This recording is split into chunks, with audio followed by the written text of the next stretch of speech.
Ancla, agencia de noticias clandestina, para romper con el bloqueo de la información. Estamos con un entrevistado al aire.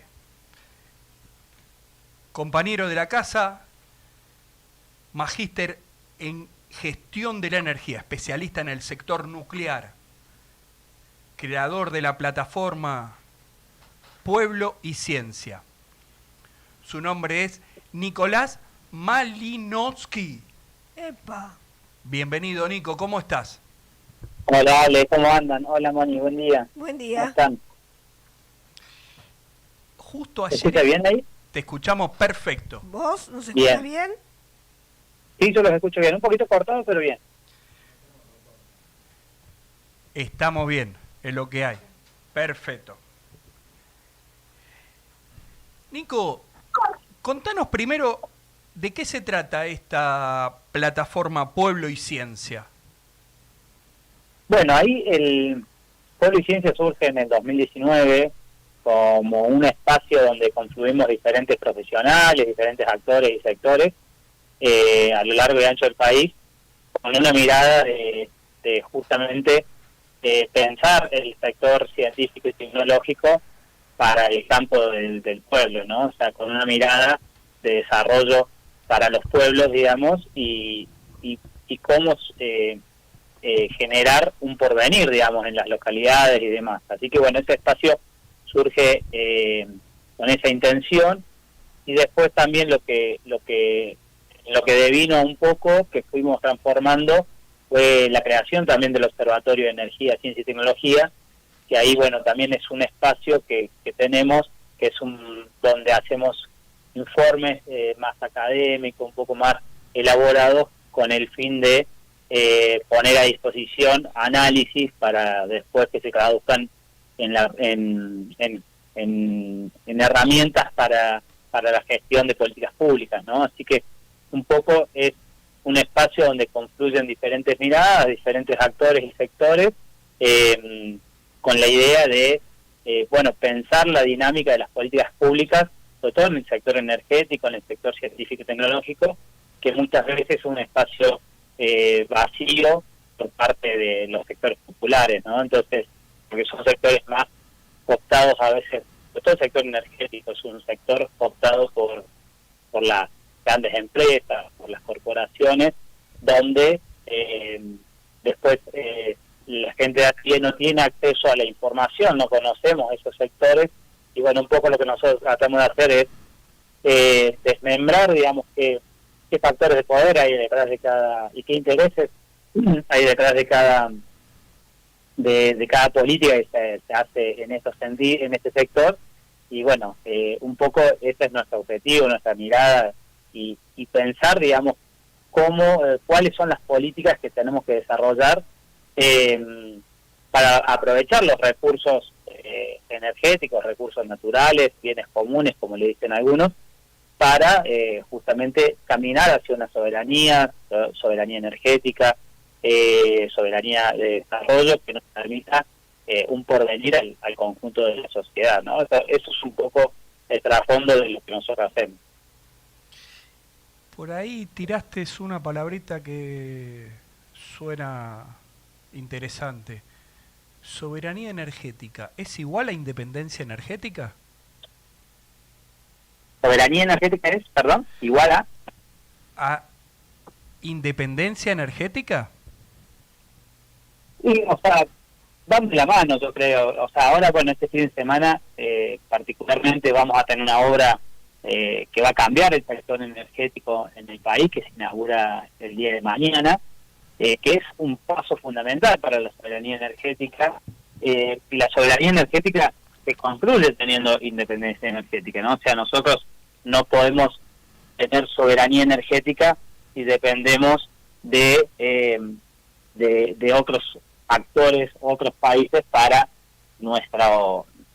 generar nuestras fuentes de energía, ¿no? O sea, son dos cuestiones que van de la mano.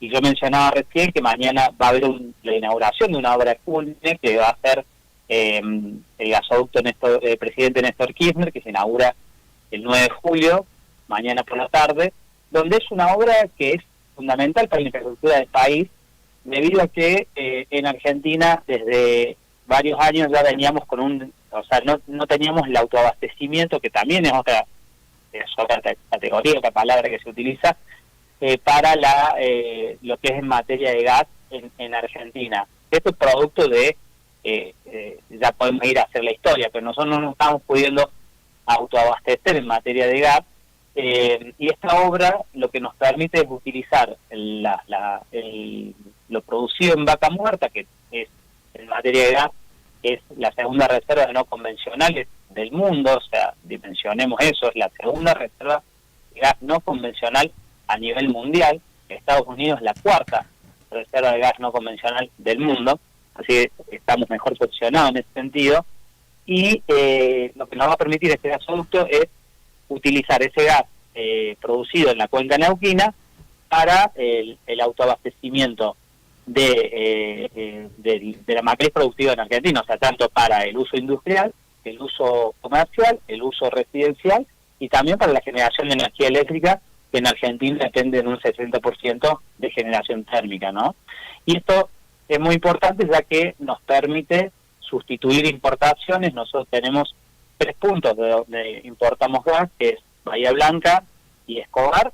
Hay 2 plantas regasificadoras que nosotros compramos gas por barco, que es el denominado GNL, y lo inyectamos a raíz de esas plantas, lo inyectamos después a la red de gas del territorio nacional, y a su vez hay un gasoducto internacional que es el Juan Azurduy, que conecta a Argentina con Bolivia, de donde también traemos gas desde Bolivia. Este gas de Vaca Muerta nos va a ir permitiendo sustituir importaciones hasta llegar al mínimo de importaciones. Seguramente en invierno, en los picos de invierno se va a seguir importando para cubrir esa demanda, pero es algo marginal. Y ya, por ejemplo, en materia económica, en la sustitución de importaciones para este año implicaría un ahorro de divisas de 2.300 millones de dólares, ¿no? Y ya para el año que viene se habla de 4.000 o 4.500 millones de dólares. Ahora bien, después queda la discusión a dónde van a parar esos dólares, ¿no? Hay sectores, incluso dentro del oficialismo, que plantean esos dólares para pagar deuda o esos dólares que se vuelquen al mercado productivo, al sector ¿cómo sería? De desarrollo de un modelo industrial, ¿no? Entonces, ese es el estado de situación que está viviendo el país. Tomá mate. Por ahí tiraste una palabrita que a mí me hace ruido porque la desconozco. Digo, cuando hablamos de gas no convencional, ¿de qué estamos hablando? Bueno, vamos a hacerlo en términos sencillos, digamos. El petróleo en Argentina se ubica debajo de la tierra, ¿no? O sea, están los yacimientos, es un combustible fósil donde a lo largo de los años, a lo largo de décadas y de años, centenares de años, se han ido acumulando debajo de la tierra, ¿no? O sea, cuando uno encuentra esos yacimientos, hay 2 tipos de yacimientos, el convencional y el no convencional, justamente. El convencional es básicamente la roca madre que se le llama, es como si fuera una pileta debajo de la tierra, donde se capturó todo ese petróleo, y hay petróleo y gas contenido en esa pileta, digamos. Y uno, para extraerla, hace una perforación y extrae, digamos, por bombeo o de diferentes formas, ese tipo de, tanto el petróleo como el gas que está en ese reservorio. Ahora bien, el no convencional está en en vez de estar en una pileta, es como si vos tuvieras está contenido en la roca madre, pero como si fuera una piedra pómez, la que se usa para los callos, y el petróleo está en esas fracturas de la piedra pómez, y el gas también. Entonces lo que se hace es una fractura, por eso a veces uno escucha eso cuando se explica técnicamente, se fractura, digamos, con presión, que se inyecta agua, y se intenta de hacer esas rocas madre, se unen esas canalizaciones para luego extraer el petróleo. O sea, la diferencia es en cómo uno la encuentra, digamos. Por eso también es importante entender de que Vaca Muerta, digamos, se conoce ese yacimiento desde cuando YPF era estatal, pero recién se puede aprovechar ese recurso con el desarrollo de la tecnología, cuando es viable ese desarrollo tecnológico, que eso se produce a partir del año 2013. Nosotros no nos olvidemos que en el 2012 recién pudimos recuperar, a raíz de las políticas llevadas adelante por Néstor en el primer gobierno y después por Cristina en sus 2 mandatos. En 2012 se recupera YPF como empresa de bandera, que había sido privatizada en la década del 90. A raíz de esa recuperación de la empresa de bandera, se empiezan a hacer todos los trabajos de proyección, de ver cómo explotar Vaca Muerta, y se empieza, bueno, a indagar en esa tecnología. Sobre todo se empieza a mirar mucho a Estados Unidos, porque Estados Unidos era quien llevaba adelante el desarrollo tecnológico en materia de fractura, de explotación de yacimientos no convencionales. No nos olvidemos que del 2013 al 2016, al 2019 mejor dicho, se da la revolución del shale en Estados Unidos, donde empiezan a producir y hay un salto exponencial en materia de hidrocarburo no convencional en Estados Unidos. De hecho, hoy Estados Unidos se puede vender GNL al mundo, que está abasteciendo particularmente a Europa a raíz del conflicto bélico entre Rusia y Ucrania, producto del desarrollo de los no convencionales. Entonces, a raíz de ese desarrollo que se produce en Estados Unidos, es que se puede desarrollar en Argentina también, digamos, porque, bueno, se empiezan a comprar tecnología, a traer tecnología de Estados Unidos para ser aprovechada acá, y también, bueno, tener un desarrollo en Argentina en materia de los no convencionales. Y ahí es que se puede empezar a aprovechar, y hoy tenemos ya la posibilidad de sacar el gas de Vaca Muerta, ¿no? Y te llevo a la otra punta de la Argentina. ¿Cómo juega el litio en todo en esta política de soberanía energética? Bueno, ahí justo, nosotros tenemos, o sea, le voy a dar un marco para ver cómo juega el litio en todo este entramado. Nosotros, el mundo hoy se plantea una transición energética producto de que es el cambio climático, ¿no? O sea, estamos viviendo fenómenos del cambio climático que el mundo está diciendo, bueno, paremos la mano porque el planeta es uno solo y hay que cuidarlo. Entonces, en ese esquema, uno de los sectores más contaminantes a nivel mundial es el consumo energético para el desarrollo de las fuerzas productivas a nivel mundial, ¿no? O sea, esto es una consecuencia del sistema, del modelo de producción que tenemos en el mundo, que es el capitalismo, que no se plantea, digamos, dejar de producir, sino, bueno, sigamos produciendo, pero veamos cómo dejamos de contaminar, o por lo menos eso es lo que se vende para afuera cuando se habla de la transición energética. En ese esquema, la transición energética lo que nos plantea es dejar de utilizar los combustibles fósiles, que hoy representan el 80% de la energía que se consume a nivel mundial, y pasar a utilizar energías limpias. Estas energías limpias necesitan particularmente de minerales como el litio, porque, por ejemplo, cuando hablamos de energías limpias, bueno, se dice, bueno, pasemos por todo lo que es la movilidad de automóviles, de transporte público y demás, a movilidad eléctrica. Y para utilizar la movilidad eléctrica necesitas baterías. Y el litio es uno de los componentes fundamentales para generar las baterías, porque, el mineral permite acumular energía en pequeñas densidades, grandes cantidades de energía en pequeñas densidades, entonces hacen que sea una tecnología viable para poner arriba de un automóvil, o las mismas baterías de los celulares, las mismas baterías de las notebooks o computadoras portátiles y demás. En ese esquema, Argentina también no solo que tiene la segunda reserva de gas no convencional del mundo, sino que junto con Chile y con Bolivia tenemos el 60% aproximadamente de las reservas de litio del mundo. Y entonces eso nos posiciona, digamos, como como un triángulo, digamos, geopolíticamente, a los tres países, nos posiciona como un actor fundamental para llevar adelante esta transición energética que el mundo se plantea.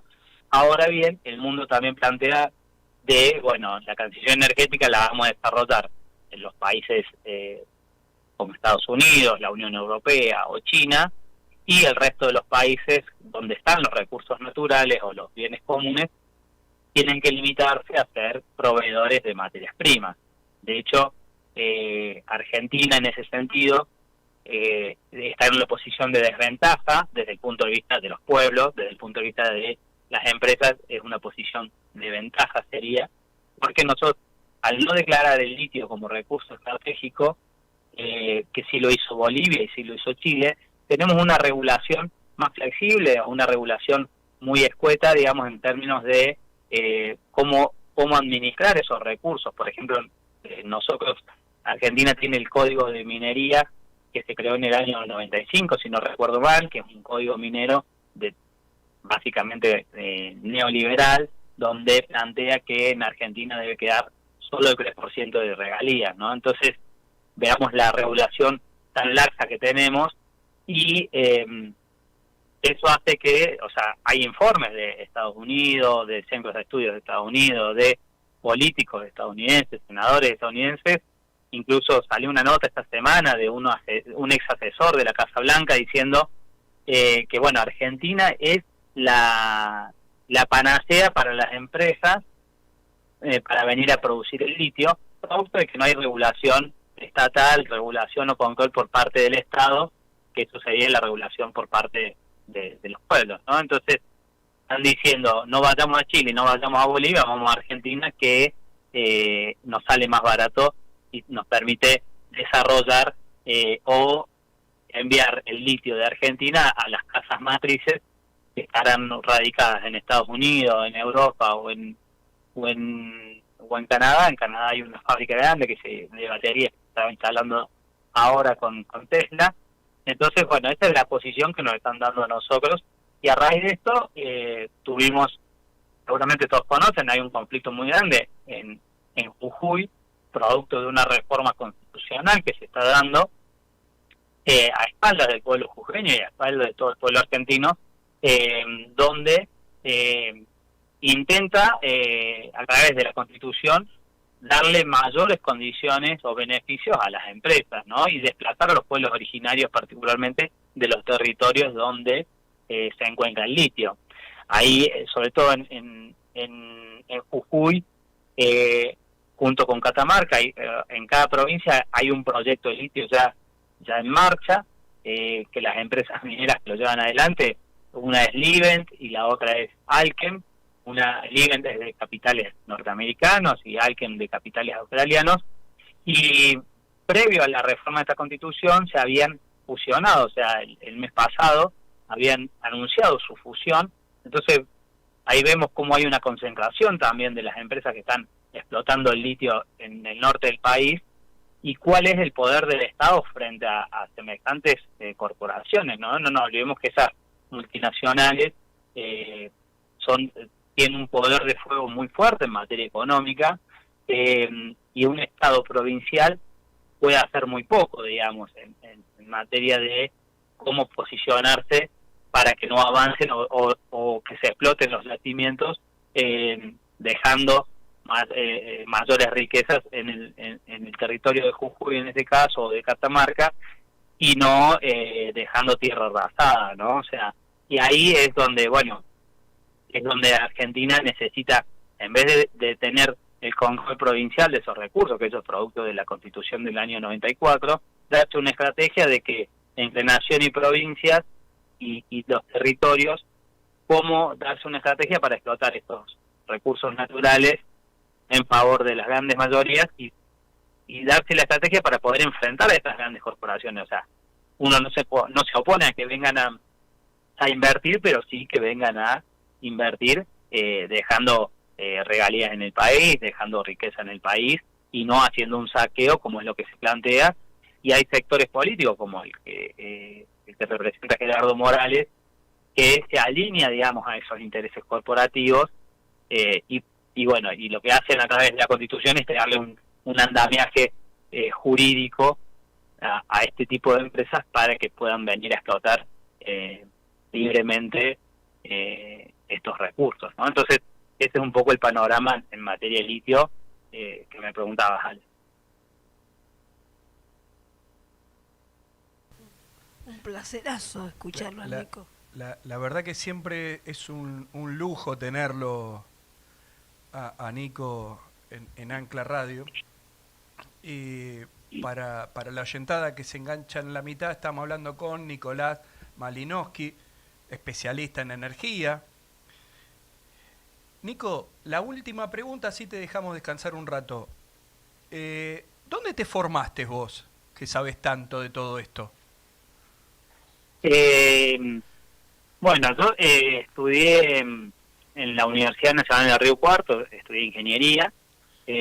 Previamente estudié en el IPEM 259, Ambrosio Olmos, es escuela industrial. O sea, yo quise estudiar en una escuela industrial, pero bueno, producto del proceso neoliberal que desmanteló las escuelas, ya no era más industrial, pero bueno, algo quedaba de talleres, así que bueno, ahí hice mi secundario en la ciudad de Río Cuarto. Yo soy oriundo de Río Cuarto. Y bueno, después ya en el 2014 yo me recibo de ingeniero electricista en el 2013. 2014 me vengo a vivir a Buenos Aires, a Capital Federal, porque ahí bueno tuve la posibilidad de ingresar a trabajar a Nucleoeléctrica Argentina, que es la empresa que opera centrales nucleares. Bueno, ahí hago toda mi formación en ingeniería vinculada a proyectos de energía nuclear, de las centrales nucleares que tenemos en el país. Particularmente yo trabajé en el proyecto de extensión de vida de la central nuclear de Embalse, que fue una obra muy grande que se hizo en el país, una obra emblemática desarrollada por profesionales argentinos, por empresas argentinas, así que eso es un orgullo nacional. Y después, bueno, en política energética tuve un recorrido por lo que fue el Instituto de Energía Escalabrini Ortiz, que ahí tuve bastante formación en materia sectorial. Después, bueno, hice mi maestría en gestión de energía en la Universidad Nacional de Lanús. Y bueno, y acá nos seguimos formando, y bueno, también formación política con diferentes compañeros y compañeras que venimos transitando este sector y venimos caminando. O sea, esto nos pasó, bueno, Ale nos conoce hace mucho, nos conocemos hace mucho. En un momento también discutíamos la energía vinculada a unos talleres de formación que se hacían en la corriente agraria nacional popular, la Campo, y ahí en un momento los compañeros nos habían pedido también que demos unos talleres de energía, digamos, vinculados a justamente allá por el 2014, qué matriz energética debería tener el país para una soberanía nacional, ¿no? Y ahí fue donde también empezamos a indagar y a recorrer en estos temas, porque bueno, claramente cuando uno se empezaba a leer sobre la política energética, es lo que yo mencionaba al principio, está muy cooptada por los sectores empresarios. Entonces, toda la formación que hay vinculado a esto es de carácter más empresarial y siempre se habla en pos de maximizar ganancias para las empresas, pero nunca en mejorar la calidad de vida de la gente, en mejorar en dónde va la renta de la energía, dónde va la renta de la explotación de los recursos naturales. O sea, cuando hablamos, porque siempre, bueno, Argentina tiene un debate muy fuerte en la energía desde el 2015, que termina el gobierno de Cristina y ingresa el gobierno de Macri, donde tuvimos durante 4 años el 3.000% de aumento en materia tarifaria, y siempre se discute la tarifa que paga el usuario final, sobre todo el residencial, y después no se analiza la cadena para atrás, y eso, bueno, hace a los intereses corporativos que hay. Nadie discute cuál es el precio de la energía, cuáles son los costos reales de la energía, quién controla.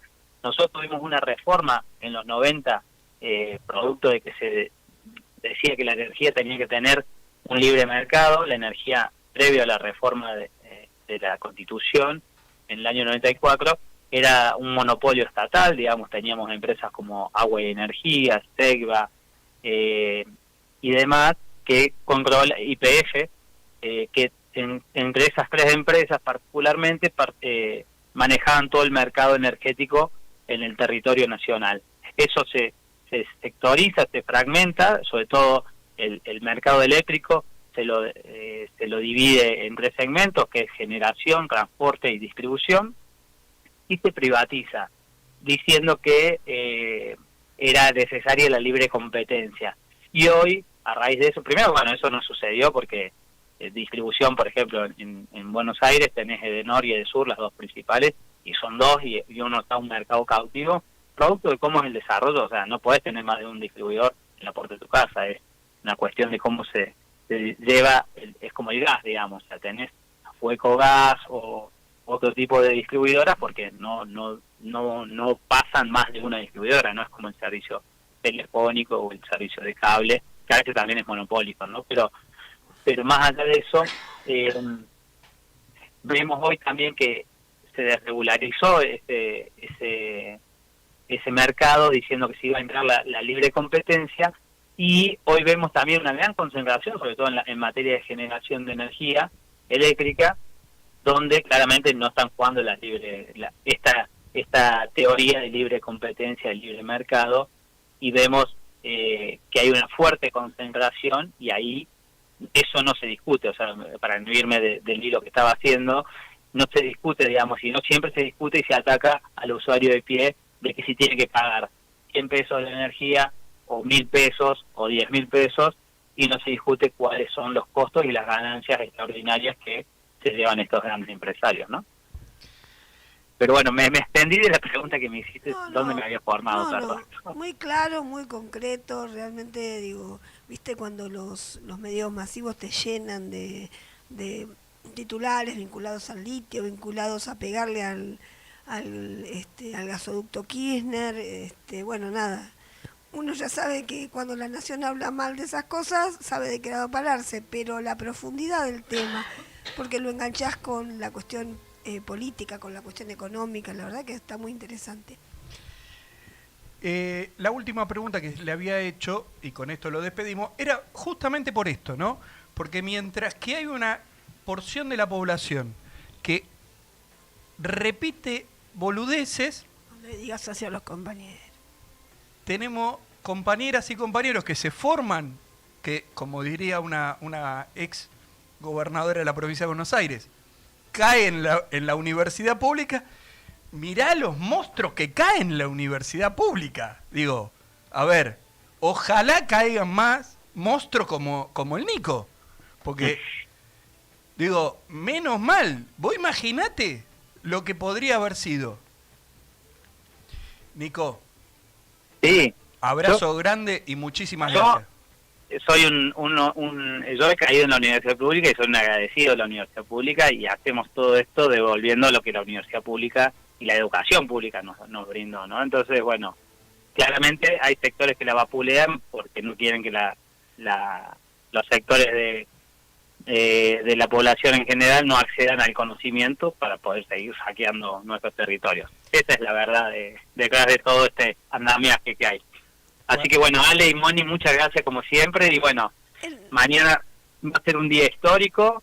Tenemos la inauguración del gasoducto Néstor Kirchner, que es una obra que cuando termine la etapa 1 y 2 van a ser 1.000 kilómetros de gasoducto. No se hacía una obra de esta magnitud desde el año 1949, que inauguró Perón el gasoducto de Comodoro Rivadavia a Buenos Aires, que fueron 1.600 kilómetros. O sea, son 2 obras históricas, y siempre bajo gobiernos peronistas, eso también hay que tenerlo en cuenta. Así que bueno, mañana va a ser un día histórico para festejar la patria y el camino hacia la soberanía energética, y bueno, yo tengo la posibilidad de estar allá, así que después podemos hacer otra entrevista y les cuento cómo fue el acto y demás. Por favor, y gracias, porque siempre que te llamamos para que nos desasnes de esos temas, estás ahí a pie de teléfono. Gracias, Nico. No, gracias a ustedes, Moni, gracias, Ale, y un abrazo a toda la comunidad de Ancla. Abrazo grande, Nico.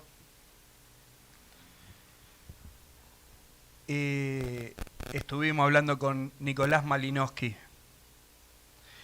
Hace algunos años le habíamos puesto el hombre nuclear, porque era un jovencito que venía y nos contaba cosas de las que no entendíamos nada, y nos mirábamos así de reojo algunos y decíamos, Pero si cuando nosotros éramos chicos veíamos al hombre nuclear y este tipo nos habla de la energía nuclear. Confiémonos, compañero. Un grosso de verdad, y la verdad que es, cuando escuchamos al Nico, nos enorgullecemos de los cuadros que forma la universidad pública. Porque no solo, cuando el Nico dice, yo me formé en la universidad pública, no solo se formó académicamente, se formó políticamente, porque Él lo dijo. la militó la universidad. Y ha sido uno de los grandes cuadros de conducción que ha tenido la Universidad Nacional de Río Cuarto. Pero además de eso, él hace una mixtura entre el área de la corriente agraria nacional y popular y toda la cuestión energética, que la verdad que no es algo que vaya de suyo, ¿sí? Que no se da naturalmente. Entonces, todos los que hemos pasado por todas esas formaciones, agradecemos. Vamos con un temita musical. Ancla, agencia de noticias clandestina, para romper con el bloqueo de la información.